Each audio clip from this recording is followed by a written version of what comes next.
Right, నమస్తే, welcome to hit TV. నేను మీ సింహాద్రి. మీకు ఇక తమ్ము చూస్తే అర్థమైపోయే ఉంటుంది. పట్నం నరేందర్ రెడ్డిని అరెస్ట్ చేసిండ్రు. అది ఇక రాష్ట్రం అంతా కూడా ఇక బీఆర్ఎస్ వ్యతిరేకిస్తూ ఉన్నది, వాళ్ళు అపోజ్ చేస్తూ ఉన్నారు.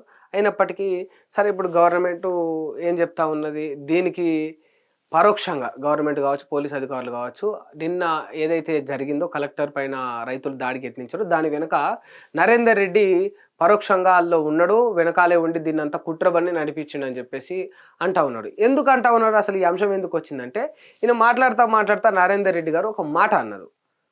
అందులో ఒక దాడికి యత్నించిన ఒక రైతు మా బీఆర్ఎస్ కార్యకర్తనే, మా బీఆర్ఎస్ మనిషే, ఆయనకు 7 ఎకరాల భూమి ఉన్నది, ఆయన ఆవేశానికి పోయిండు, ఏడా ఈ ఫార్మాసిటీ కంపెనీ వస్తే ఆయన 7 ఎకరాల భూమి అందులో పోతుందో అన్న బాధతోటి భయంతో ఆయన ఏదో వచ్చిండు అన్నట్టు ఈయన మాట చెప్పిండు.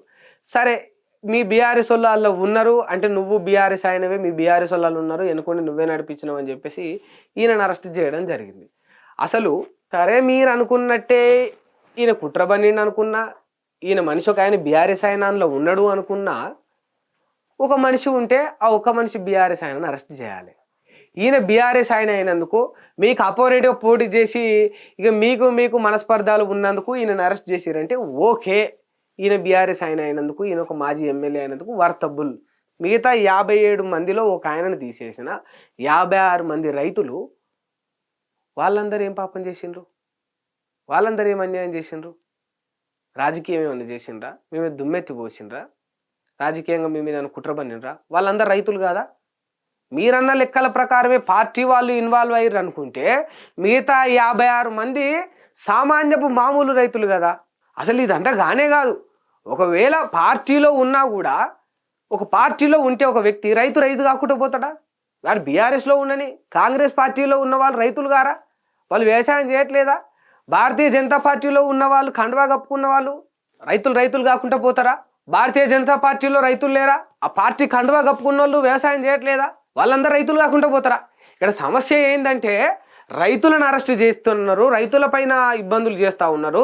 రైతులు ధర్నాకు దిగినా వాళ్ళ గోడు చెప్పుకున్నా వింటలేరని చెప్పేసి, మా భూములను అన్యాయంగా లాక్కుంటారని చెప్పేసి రైతులు ఏం చేసిండ్రు, వచ్చిన కలెక్టర్ పైన ఆవేశానికి లోనై దాడికి యత్నించిండ్రు. ఇట్లా కాదు బిడ్డ, గట్ల కాదు, నువ్వు 10 మందికి అన్నం పెట్టేటోనివి, గిట్ల కొట్లాటకు దిగుడు తప్పు అని సంలాంచాలి. ఎవడైనా సిగ్గు, శరం, బుద్ధి, జ్ఞానం ఉన్నవాళ్ళు, ఎవరైనా ఇంత పెద్ద పదవుల్లో మీరు ప్రభుత్వాల్లో ఉన్నవాళ్ళు చెప్పాలి అన్నం పెట్టే రైతులకు. సింపుల్గా ఆ టాపిక్ డైవర్ట్ చేయనీకి రైతులపైన కక్ష కట్టి 57 మంది రైతులను అరెస్ట్ చేసి అది హైలైట్ కావద్దని చెప్పేసి ఇక పట్నం నరేందర్ రెడ్డిని అరెస్ట్ చేసిండ్రు. ఇప్పుడు ఎవడైనా ఏమంటాడంటే, మాజీ MLA Patnam Narender Reddy arrest, Patnam Narender Reddy arrest, Patnam Narender Reddy arrest.